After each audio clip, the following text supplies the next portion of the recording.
Magandang araw po sa inyong lahat. Ang pag-uusapan po natin ay tungkol sa manahan sa suwail na anak. Ito po ang katanungan ngayong araw na ito. Sa ating batas ay pinasisiguraduhan ang karapatan ng mga anak na magmana sa kanyang mga magulang. Ano man ang estado nito, lehitimo man o hindi lehitimo, ay mayroon siyang kaakibat na karapatan na magmana sa kanyang mga magulang.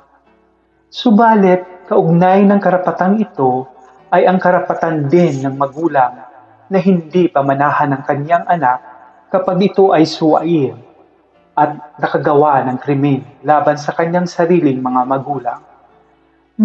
Marapat lamang na masunod ang sinasabi ng batas tungkol sa disinheritance upang ito ay kilalanin ng ating hukuman. Kapag ang magulang ay nais na hindi bigyan ng mana ang kanyang anak, ay maaari niyang gawin ito upang nang naayon at nakasaad sa batas.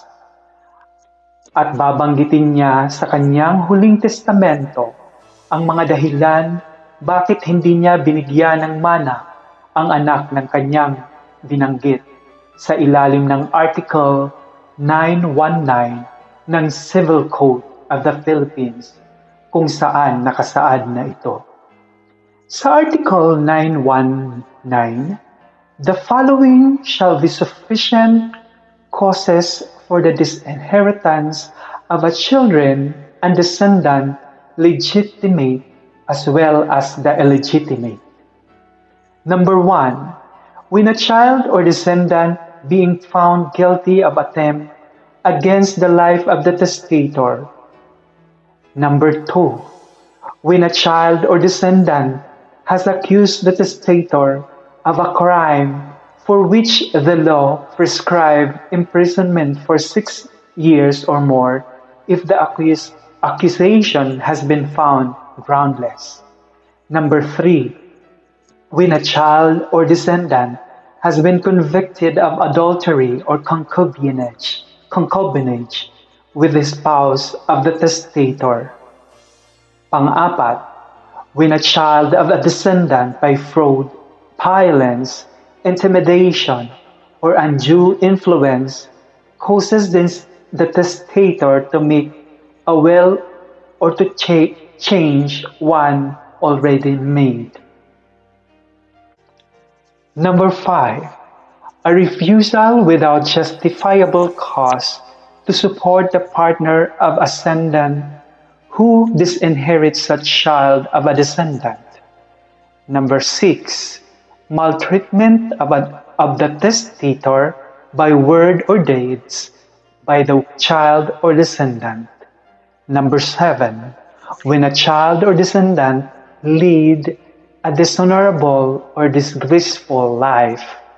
Number 8, conviction of a crime which carry its penalty of civil interdiction. Ito po ang 8 sa mga dahilan na naaayon sa batas para hindi pamanahan ang isang anak na suwail. Nawa ay nalinawan ko kayo sa inyong mga katanungan. Nais naming ipaalala sa inyo na ang opinyon na ito ay nakabase lamang sa inyong katanungan at sa kapagkaintindi ko nito. Maaaring may ibang opinyon kung may maibibigay pang ibang impormasyon. Mas mainam na sumangguni po kayo ng personal sa isang abogado. Maraming salamat po sa inyong patuloy na pagtitiwala. Dito lang sa Itanong Mo, Batas ang Sasagot. Para sa gustong magtanong, pwede po ninyong ilagay ang inyong katanungan sa ilalim ng video na ito sa comment section. O pwede ninyo akong sulatan sa pamamagitan ng email address ko at ilahad nyo ng buong buo at isalaysay ng detalyado ang inyong suliraning legal para mapag-aralan ko at mabigyan ko kayo ng gabay kung ano ang inyong gagawin sa inyong suliranin. Nawa ay nakatulong ako at ito ay libre. Walang babayaran po. Maraming salamat po sa inyong lahat. And to God be the glory. Bye-bye for now. Dito lang sa Itanong Mo, Batas ang Sasagot.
Magandang araw po sa inyong lahat. Ang pag-uusapan po natin ay tungkol sa manahan sa suwail na anak. Ito po ang katanungan ngayong araw na ito. Sa ating batas ay pinasisiguraduhan ang karapatan ng mga anak na magmana sa kanyang mga magulang. Ano man ang estado nito, lihitimo man o hindi lihitimo, ay mayroon siyang kaakibat na karapatan na magmana sa kanyang mga magulang. Subalit, kaugnay ng karapatang ito ay ang karapatan din ng magulang na hindi pamanahan ng kanyang anak kapag ito ay suwail at nakagawa ng krimen laban sa kanyang sariling mga magulang. Marapat lamang na masunod ang sinasabi ng batas tungkol sa disinheritance upang ito ay kilalanin ng ating hukuman. Kapag ang magulang ay nais na hindi bigyan ng mana ang kanyang anak, ay maaari niyang gawin ito upang nang naayon at nakasaad sa batas. At babanggitin niya sa kanyang huling testamento ang mga dahilan bakit hindi niya binigyan ng mana ang anak ng kanyang binanggit sa ilalim ng Article 919 ng Civil Code of the Philippines kung saan nakasaad na ito. Sa Article 919, the following shall be sufficient causes for the disinheritance of a children and descendant legitimate as well as the illegitimate. Number 1, when a child or descendant being found guilty of attempt against the life of the testator. Number 2, when a child or descendant has accused the testator of a crime for which the law prescribed imprisonment for 6 years or more if the accusation has been found groundless. Number 3, when a child or descendant has been convicted of adultery or concubinage with the spouse of the testator. Pang-apat, when a child of a descendant by fraud, violence, intimidation, or undue influence causes the testator to make a will or to change one already made. Number 5, a refusal without justifiable cause to support the partner of ascendant Who disinherits a child of a descendant? Number 6, maltreatment of the testator by word or deeds by the child or descendant. Number 7, when a child or descendant lead a dishonorable or disgraceful life. Number 8, conviction of a crime which carry its penalty of civil interdiction. Ito po ang 8 sa mga dahilan na naaayon sa batas para hindi pamanahan ang isang anak na suwain. Nawa ay nalinawan ko kayo sa inyong mga katanungan. Nais naming ipaalala sa inyo na ang opinyon na ito ay nakabase lamang sa inyong katanungan at sa kapagkaintindi ko nito. Maaaring may ibang opinyon kung may maibibigay pang ibang impormasyon. Mas mainam na sumangguni po kayo ng personal sa isang abogado. Maraming salamat po sa inyong patuloy na pagtitiwala. Dito lang sa Itanong Mo, Batas ang Sasagot. Para sa gustong magtanong, pwede po ninyong ilagay ang inyong katanungan sa ilalim ng video na ito sa comment section. O pwede ninyo akong sulatan sa pamamagitan ng email address ko at ilahad nyo ng buong buo at isalaysay ng detalyado ang inyong suliraning legal para mapag-aralan ko at mabigyan ko kayo ng gabay kung ano ang inyong gagawin sa inyong suliranin. Nawa ay nakatulong ako at ito ay libre. Walang babayaran po. Maraming salamat po sa inyong lahat. And to God be the glory. Bye-bye for now. Dito lang sa Itanong Mo, Batas ang Sasagot.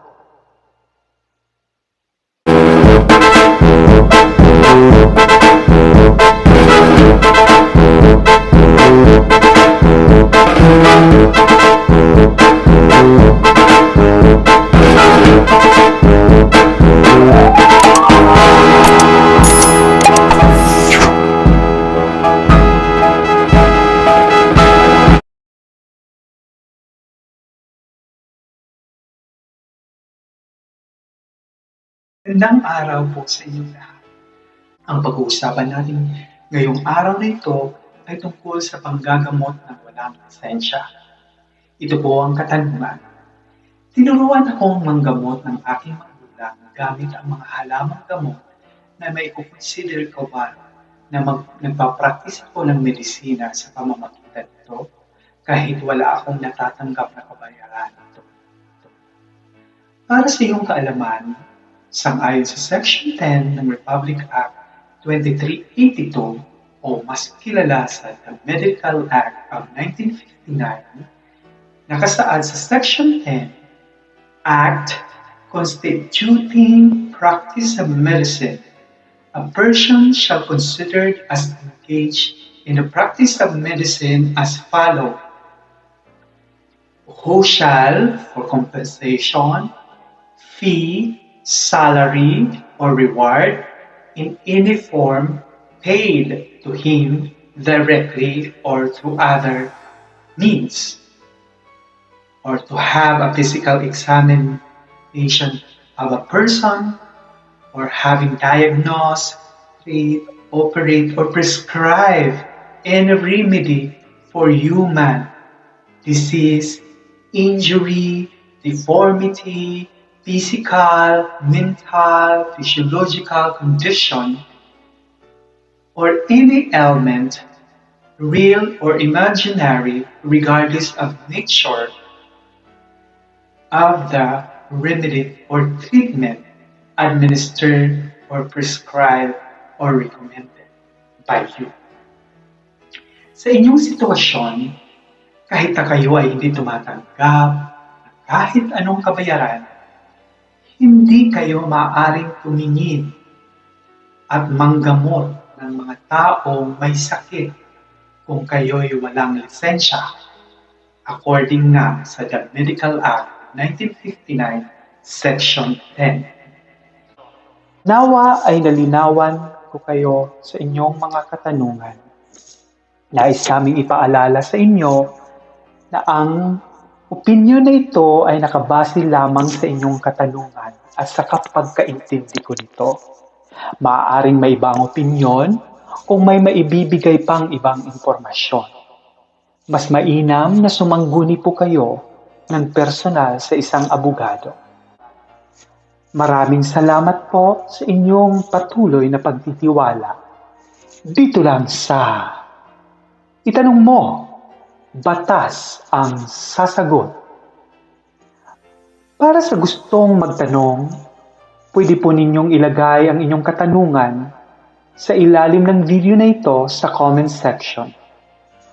O pwede ninyo akong sulatan sa pamamagitan ng email address ko at ilahad nyo ng buong buo at isalaysay ng detalyado ang inyong suliraning legal para mapag-aralan ko at mabigyan ko kayo ng gabay kung ano ang inyong gagawin sa inyong suliranin. Nawa ay nakatulong ako at ito ay libre. Walang babayaran po. Maraming salamat po sa inyong lahat. And to God be the glory. Bye-bye for now. Dito lang sa Itanong Mo, Batas ang sasagot.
Magandang araw po sa inyong lahat. Ang pag-uusapan natin ngayong araw na ito ay tungkol sa panggagamot ng walang lisensya. Ito po ang katanungan. Tinuruan akong manggamot ng aking magulang gamit ang mga halamang gamot na may kukonsider ko ba na nagpapractice ako ng medisina sa pamamagitan nito kahit wala akong natatanggap na kabayaran nito. Para sa iyong kaalaman, sang-ayon sa Section 10 ng Republic Act 2382 o mas kilala sa the Medical Act of 1959, nakasaad sa Section 10, Act constituting practice of medicine, a person shall considered as engaged in the practice of medicine as follow. Who shall, for compensation, fee, salary, or reward in any form paid to him directly or through other means, or to have a physical examination of a person, or having diagnosed, treat, operate, or prescribe any remedy for human disease, injury, deformity, physical, mental, physiological condition, or any ailment, real or imaginary, regardless of nature of the remedy or treatment administered or prescribed or recommended by you. Sa inyong sitwasyon, kahit na kayo ay hindi tumatanggap ng kahit anong kabayaran, hindi kayo maaaring tumingin at manggamot ng mga taong may sakit kung kayo'y walang lisensya, according nga sa the Medical Act 1959, Section 10. Nawa ay nalinawan ko kayo sa inyong mga katanungan. Nais naming ipaalala sa inyo na ang opinyon na ito ay nakabase lamang sa inyong katanungan at sa kapagkaintindi ko nito. Maaaring may ibang opinyon kung may maibibigay pang ibang impormasyon. Mas mainam na sumangguni po kayo ng personal sa isang abogado. Maraming salamat po sa inyong patuloy na pagtitiwala. Dito lang sa Itanong Mo, batas ang sasagot. Para sa gustong magtanong, pwede po ninyong ilagay ang inyong katanungan sa ilalim ng video na ito sa comment section.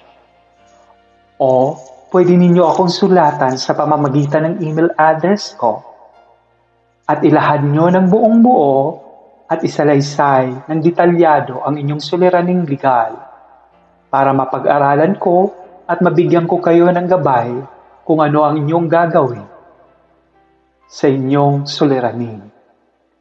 Nawa ay nakatulong ako at ito ay libre. Walang babayaran po. Maraming salamat po sa inyong lahat. And to God be the glory. Bye-bye for now. Dito lang sa Itanong Mo, batas ang sasagot.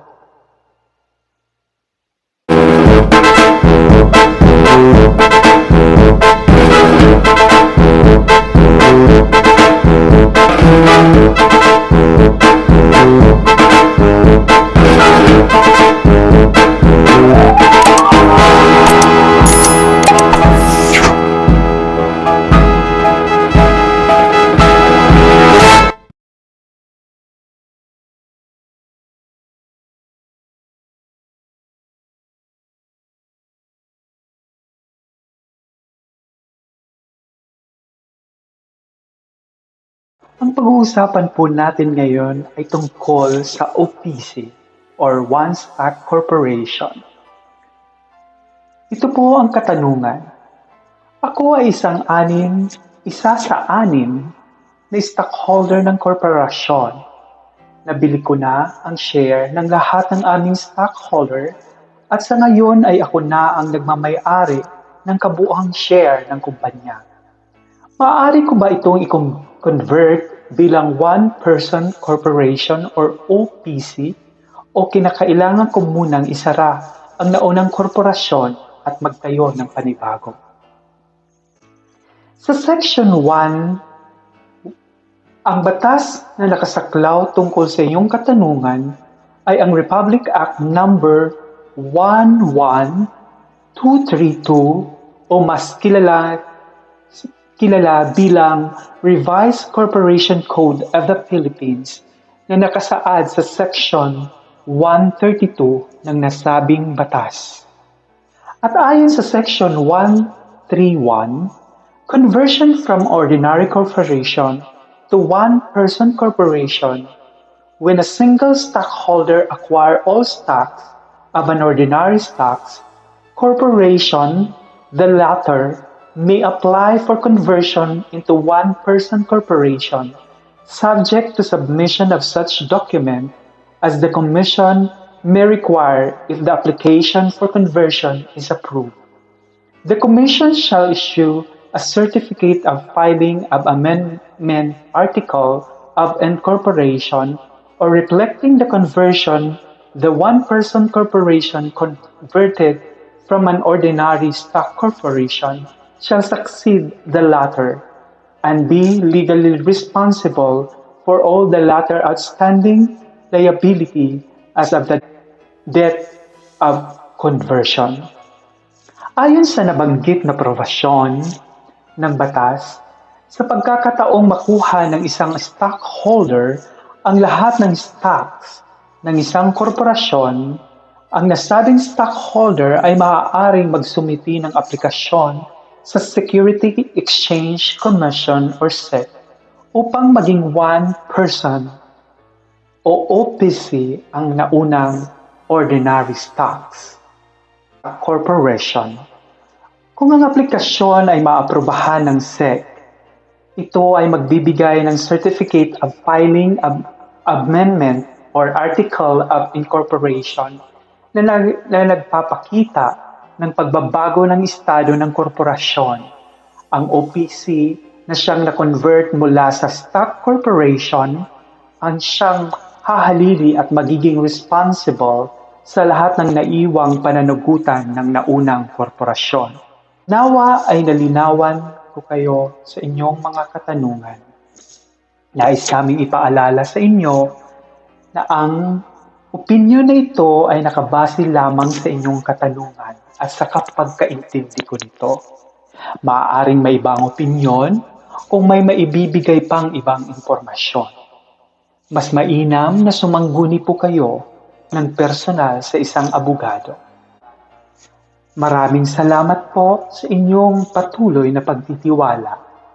Dito lang sa Itanong Mo, Batas ang Sasagot. Para sa gustong magtanong, pwede po ninyong ilagay ang inyong katanungan sa ilalim ng video na ito sa comment section. O pwede ninyo akong sulatan sa pamamagitan ng email address ko at ilahad nyo ng buong buo at isalaysay ng detalyado ang inyong suliraning legal para mapag-aralan ko at mabigyan ko kayo ng gabay kung ano ang inyong gagawin sa inyong suliraning. Nawa ay nakatulong ako at ito ay libre. Walang babayaran po. Maraming salamat po sa inyong lahat. And to God be the glory. Bye-bye for now. Dito lang sa Itanong Mo, Batas ang Sasagot.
Ang pag-uusapan po natin ngayon ay tungkol sa OPC or One Stock Corporation. Ito po ang katanungan. Ako ay isa sa anim na stockholder ng korporasyon. Nabili ko na ang share ng lahat ng aming stockholder at sa ngayon ay ako na ang nagmamay-ari ng kabuuang share ng kumpanya. Maaari ko ba itong i-convert bilang one-person corporation or OPC o kinakailangan ko munang isara ang naunang korporasyon at magtayo ng panibago? Sa Section 1, ang batas na nakasaklaw tungkol sa iyong katanungan ay ang Republic Act Number 11232 o mas kilala bilang Revised Corporation Code of the Philippines na nakasaad sa Section 132 ng nasabing batas. At ayon sa Section 131, conversion from ordinary corporation to one-person corporation when a single stockholder acquire all stocks of an ordinary stocks corporation, the latter may apply for conversion into one-person corporation subject to submission of such document as the Commission may require if the application for conversion is approved. The Commission shall issue a certificate of filing of amendment article of incorporation or reflecting the conversion the one-person corporation converted from an ordinary stock corporation shall succeed the latter and be legally responsible for all the latter outstanding liability as of the date of conversion. Ayon sa nabanggit na provasyon ng batas, sa pagkakataong makuha ng isang stockholder ang lahat ng stocks ng isang korporasyon, ang nasabing stockholder ay maaaring magsumiti ng aplikasyon sa Security Exchange Commission or SEC upang maging one-person o OPC ang naunang ordinary stocks corporation. Kung ang aplikasyon ay maaprubahan ng SEC, ito ay magbibigay ng Certificate of Filing of Amendment or Article of Incorporation na nagpapakita ng pagbabago ng estado ng korporasyon. Ang OPC na siyang na-convert mula sa stock corporation ang siyang hahalili at magiging responsible sa lahat ng naiwang pananugutan ng naunang korporasyon. Nawa ay nalinawan ko kayo sa inyong mga katanungan. Nais kaming ipaalala sa inyo na ang opinyon na ito ay nakabase lamang sa inyong katanungan at sa kapagkaintindi ko nito. Maaaring may ibang opinyon kung may maibibigay pang ibang impormasyon. Mas mainam na sumangguni po kayo ng personal sa isang abogado. Maraming salamat po sa inyong patuloy na pagtitiwala. Dito lang sa Itanong Mo, Batas ang Sasagot. Para sa gustong magtanong, pwede po ninyong ilagay ang inyong katanungan sa ilalim ng video na ito sa comment section. O pwede ninyo akong sulatan sa pamamagitan ng email address ko at ilahad nyo ng buong buo at isalaysay ng detalyado ang inyong suliraning legal para mapag-aralan ko at mabigyan ko kayo ng gabay kung ano ang inyong gagawin sa inyong suliraning. Nawa ay nakatulong ako at ito ay libre. Walang babayaran po. Maraming salamat po sa inyong lahat. And to God be the glory. Bye-bye for now. Dito lang sa Itanong Mo, Batas ang Sasagot.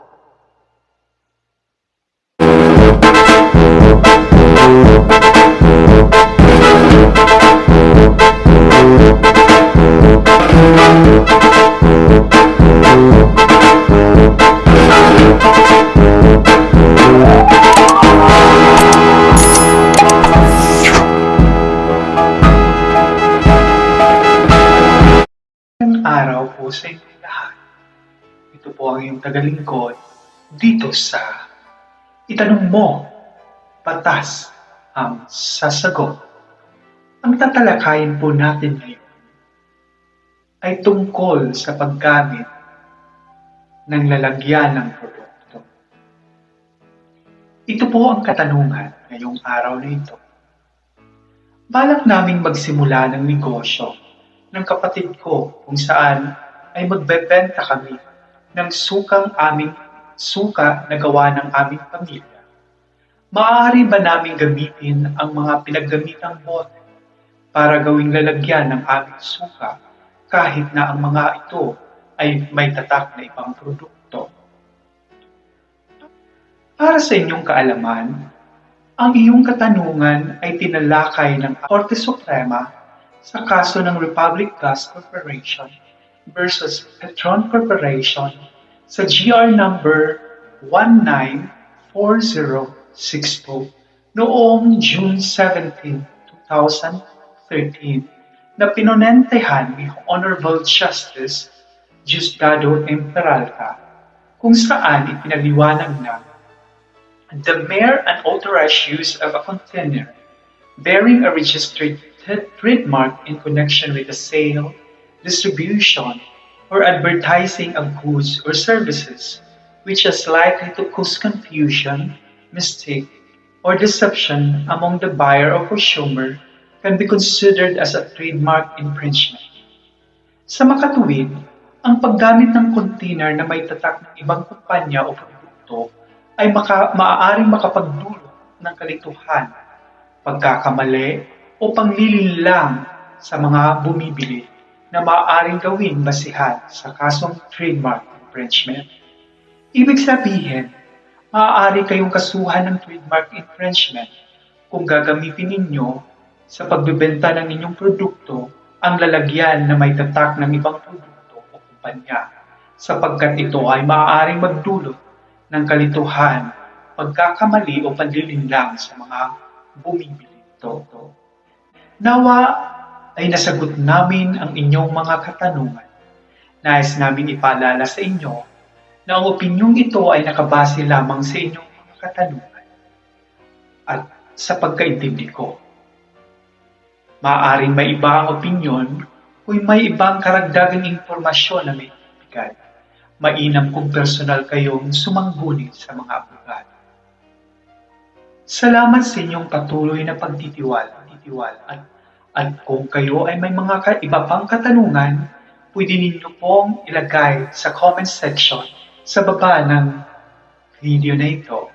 O kaya kung gusto nyo, sumulat kayo sa pamamagitan ng email address ko at ilahad o salaysay ang buong pangyayari tungkol sa inyong legal na suliranin para mapag-aralan ko at bigyan ko kayo ng mas malaliman at mas mainam na legal na pamamaraan sa inyong suliran. Sa muli, maraming salamat po. And to God be the glory. And for now, goodbye. Dito lang sa Itanong Mo, Batas ang Sasagot.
Magandang araw po sa inyong lahat.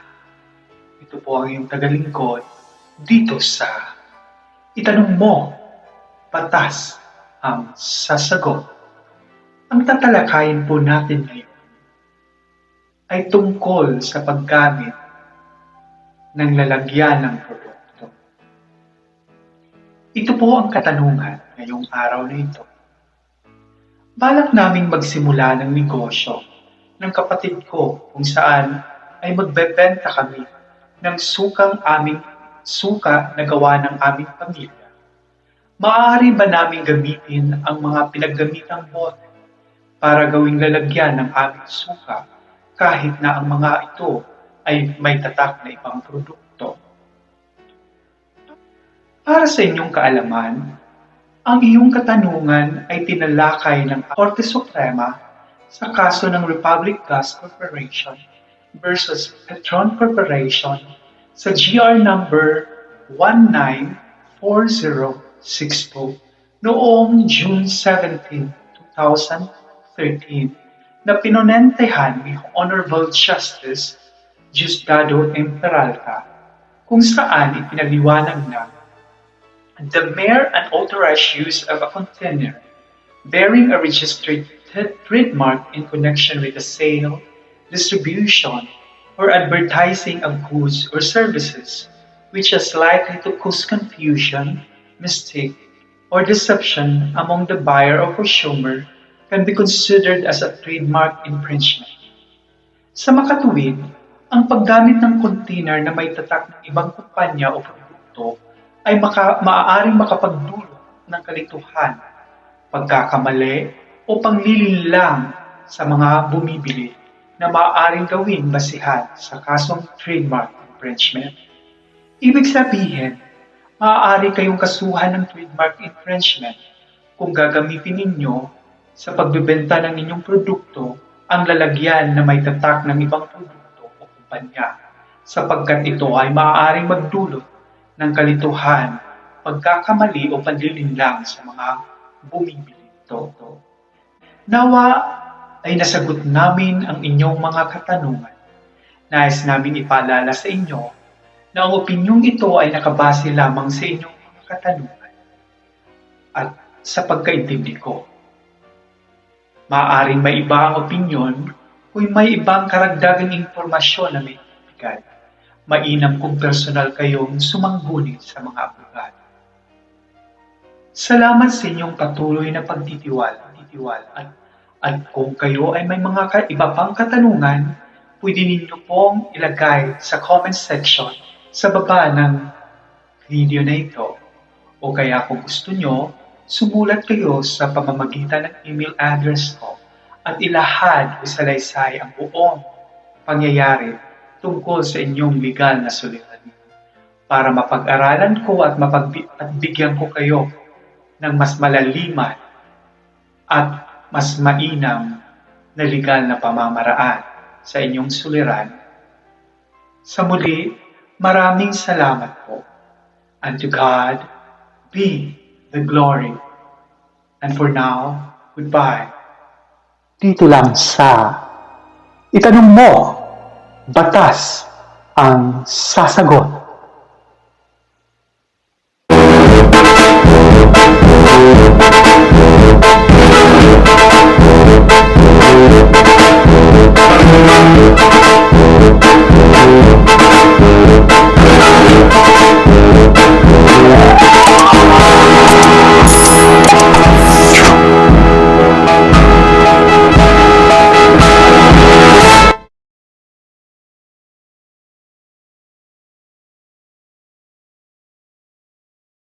Usapan po natin ngayong araw na ito ay tungkol sa pagbebenta ng lupa na hindi pa napaparte. Ito po ang katanungan. Nagbenta ng lupa sa aking kapatid ang aming kapitbahay at bahagi ito ng minana niya kasama ang kanyang mga kapatid sa kanilang yumaon na mga magulang. Hindi pa nahahati ang ektaryang lupa pero sinasabi niya na maaaring kunin ng aking kapatid ang kanyang parte sa nasabing lupa kahit hindi naman ito maliwanag kung sang-ayon ang mga kapatid niya hinggil dito. Naisip kong magkakaproblema sila rito, subalit nais ko pong malaman kung anong basihan ng alok ng aming kapitbahay. Para sa inyong kaalaman, ayon sa kasong Juan Cabrera and Henry Asac sa GR number 166790 noong November 19, 2014 na pinonentihan ni Honorable Associate Justice Marivic Leonen na dinesisyonan ng Korte Suprema. Ganito po yun. Unless all the co-owner have agreed to partition their property, none of them may sell a defined portion of the land. The co-owner may only sell or his proportionate interest in the co-ownership, a contract of sale which purports to sell a specific defined portion of an partitioned land is null and void. The object of a valid sale contract must be owned by the seller. If the seller is not the owner, the seller must be authorized by the owner to sell the object. A specific role attached when the seller co-owns the object of the contract. Sale of the partition of the property is considered an alteration of thing owned in common. Under the Civil Code, such disposition requires the unanimous consent of the other co-owners. Hence, prior to partition, a sale of a defined portion of a common property requires the consent of all co-owners because it operates to partition the land with respect to the co-owner. Selling his or her share, the co-owner or seller is already making their portion, which redound to his or her autonomous ownership upon future partition. Maliwanag na maaaring mapawalang bisa ang pagbebenta ng iyong kapitbahay sa iyong kapatid sa takdang bahagi ng isang lupang hindi pa nahahati at naipamamahagi sa kanila bilang mga co-owner nito. Ngunit, maaaring ibenta ng iyong kapitbahay bilang co-owner ang kanyang undivided aliquent share o yung parte sa minanang lupa na mapupunta sa kanya matapos ang partisyon or partition proceeding o physical adjudication. Ang iyong kapatid na nakabili ng isang parte ng nabag na lupa ay magiging co-owner ng mga kapatid ng iyong kapitbahay. Maaari ring maibenta ang karapatan ng tao sa bahagi ng lupa kung ang lahat ng may-ari o co-owner ay nagkakaisa sa pagpapayag na ibenta na ang nasabing bahagi ng iyong lupa. Nawa ay nasagot namin ang inyong mga katanungan. Nais naming ipaalala sa inyo na ang opinyong ito ay nakabase lamang sa inyong tanong at sa pagkaintindi ko nito. Maaring may iba ang opinyon kung mayroong karagdagang maibibigay na impormasyon. Mas mainam kung sumangguni kayo ng personal sa abogado. Maraming salamat po sa inyong patuloy na pagtitiwala. Dito lang sa Itanong Mo, Batas ang Sasagot. Para sa gustong magtanong, pwede po ninyong ilagay ang inyong katanungan sa ilalim ng video na ito sa comment section. O pwede ninyo akong sulatan sa pamamagitan ng email address ko at ilahad nyo ng buong buo at isalaysay ng detalyado ang inyong suliraning legal para mapag-aralan ko at mabigyan ko kayo ng gabay kung ano ang inyong gagawin sa inyong suliranin. Nawa ay nakatulong ako at ito ay libre, walang babayaran po. Maraming salamat po sa inyong lahat. And to God be the glory. Bye-bye for now. Dito lang sa Itanong Mo, Batas ang Sasagot.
Usapan po natin ngayong araw na ito ay tungkol sa pagbebenta ng lupa na hindi pa napaparte.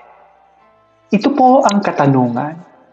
Nagbenta ng lupa sa aking kapatid ang aming kapitbahay at bahagi ito ng minana niya kasama ang kanyang mga kapatid sa kanilang yumaon na mga magulang.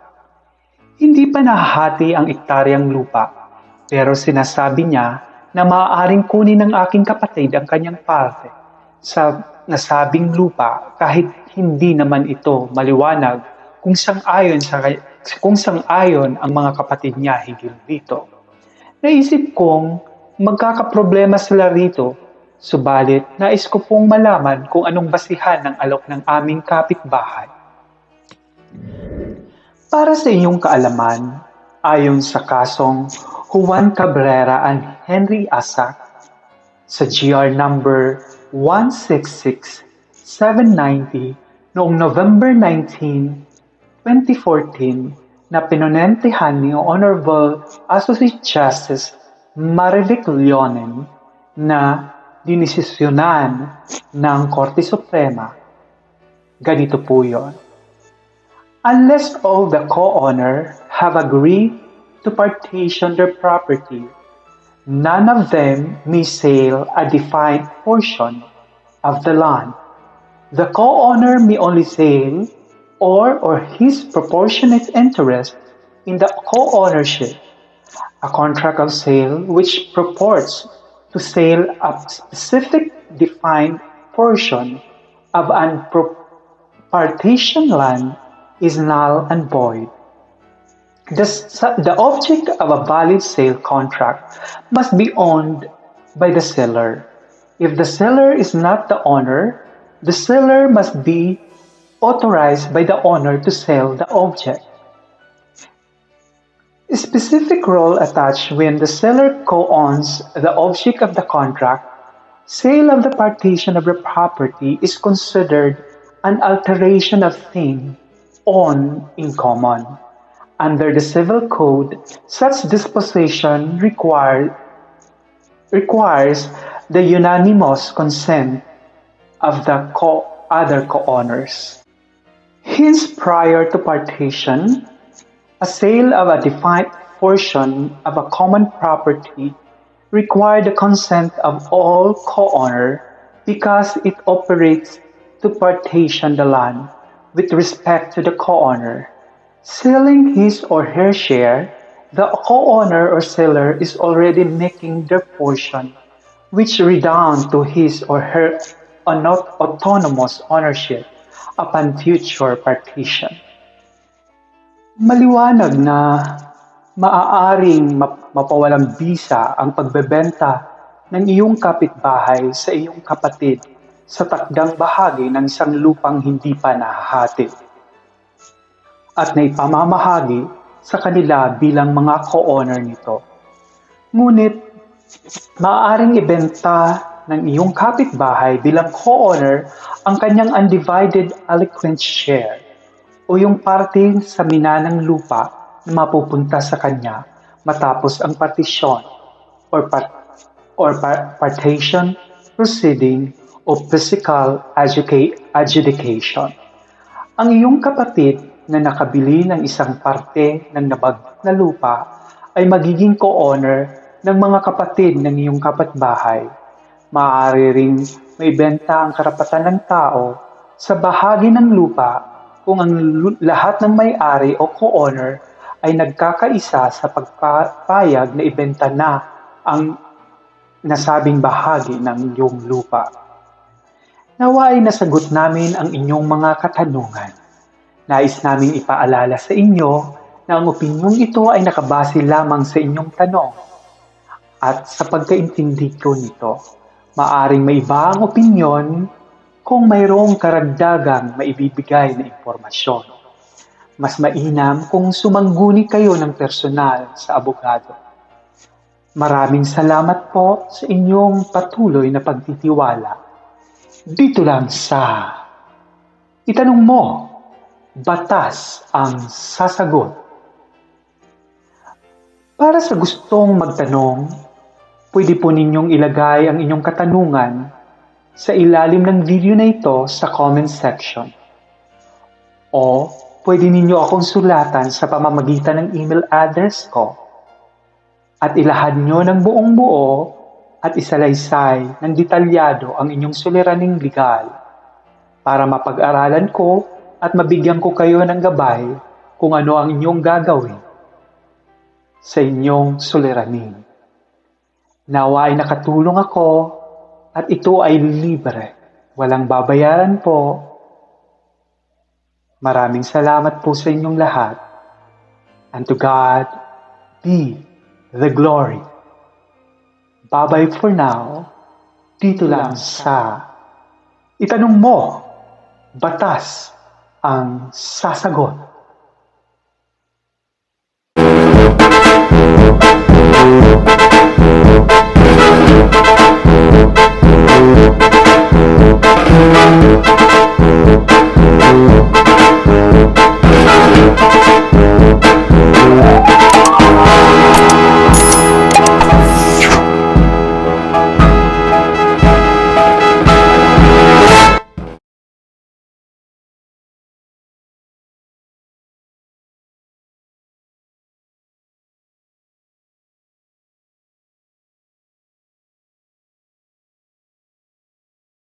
Pag-uusapan po natin ngayon ay tungkol sa palarong duck fight. Ito po ang katanungan. Tuwing piyesta sa aming barangay, isa sa mga palaro ang dog fight o sabong ng mga aso hanggang ang isa ay matumba o mamatay. Itatanong ko lang kung may batas na nagbabawal sa ganitong klaseng palaro. Para sa iyong kaalaman, ang batas na nakasaklaw sa katanungan mo ay ang Republic Act number 10631 o ang An Act amending certain section of Republic Act 8485, other known as the Animal Welfare Act of 1998. Nakasaad sa section ng batas na ito na it shall be unlawful for any person to torture any animal, to neglect, to maltreat, to be subject for dog or horse fight, kill, or cause, or procure to be tortured or deprived of adequate care. Sa makatuwid, ay pinagbabawal ng batas ang dog fight. Ayon sa Section 2 ng An Act amending certain section of Republic Act 8485, also known as the Animal Welfare Act of 1998.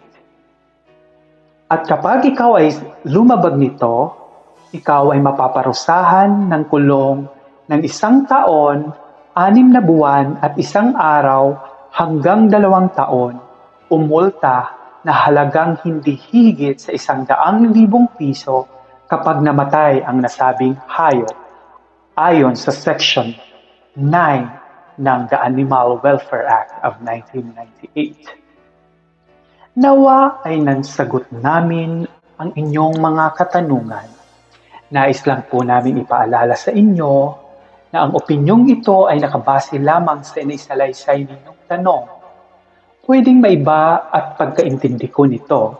Pwedeng maiba, depende sa impormasyon na may dadagdag sa inyong suliranin.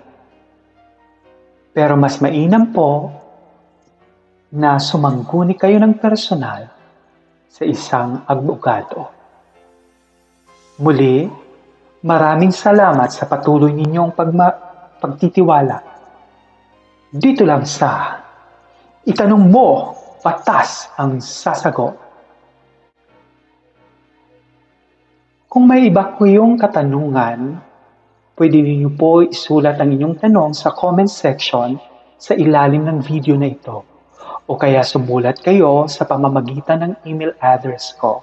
At doon, isalaysay nyo ng detalyado at buo ang inyong legal na suliranin. Para mapag-aralan ko po ito at magabayan ko po kayo ng tamang paraan para lutasin ang legal ninyong pangangailangan at suliranin. Maraming salamat po at libre po ito. And to God be the glory. Bye-bye for now. Dito lang sa Itanong Mo, Batas ang Sasagot.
Pag-uusapan po natin ngayon ay tungkol sa palarong duck fight. Ito po ang katanungan. Tuwing piyesta sa aming barangay, isa sa mga palaro ang dog fight o sabong ng mga aso hanggang ang isa ay matumba o mamatay. Itatanong ko lang kung may batas na nagbabawal sa ganitong klaseng palaro. Para sa iyong kaalaman, ang batas na nakasaklaw sa katanungan mo ay ang Republic Act number 10631 o ang An Act Amending Certain Section of Republic Act 8485, other known as the Animal Welfare Act of 1998. Nakasaad sa section ng batas na ito na it shall be unlawful for any person to torture any animal, to neglect, to maltreat, to be subject for dog or horse fight, kill, or cause or procure to be tortured or deprived of adequate care. Sa makatuwid, ipinagbabawal ng batas ang dogfight. Ayon sa Section 2 ng An Act Amending Certain Section of Republic Act 8485, also known as the Animal Welfare Act of 1998. At kapag ikaw ay lumabag nito, ikaw ay mapaparusahan ng kulong ng 1 taon, 6 na buwan at 1 araw hanggang 2 taon o multa na halagang hindi higit sa 100,000 piso kapag namatay ang nasabing hayop ayon sa Section 9 ng the Animal Welfare Act of 1998. Nawa ay nansagot namin ang inyong mga katanungan. Nais lang po namin ipaalala sa inyo na ang opinyong ito ay nakabase lamang sa inaisalaysay ninyong tanong. Pwedeng maiba at pagkaintindi ko nito. Pwedeng maiba, depende sa impormasyon na may dadagdag sa inyong suliranin. Pero mas mainam po na sumangguni kayo ng personal sa isang abogado. Muli, maraming salamat sa patuloy ninyong pagtitiwala. Dito lang sa Itanong Mo, Batas ang Sasagot.